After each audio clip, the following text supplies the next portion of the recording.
Se pa greš samo še ob strani. Ok, to je šentjanževka, primerna za namakanje v kakšno olivno olje. In prepoznate pa potem, če stisnete cvetko, se obarva takole.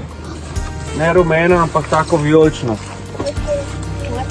Ja, a vidite, lejte, kakšno barvo ima, ko kri, še temnejša. Ja. A vidimo? Iz kje pa to imam? Iz cveta. Cveta. Ko preverite, če je to šentjanževka in je zelo, pa se tudi tole tako obarva, ne? Tako rdečkasta, ja, bravo. No, to je šentjanževka zelo zdravilna za kakšne opekline, pa to se pa s tistim oljem, v katerem je šentjanževka namočena, se lahko pol kakšne opekline maže s tem, ja? Zelo diši. Diši tudi lepo.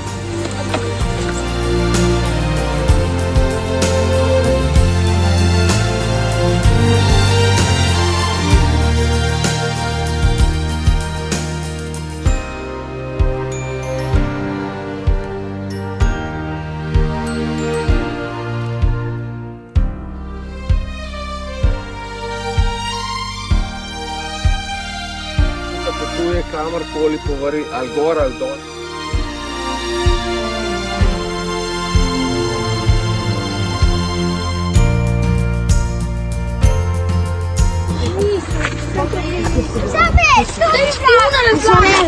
Kaj si? Ej, Lale, kaj ti radi?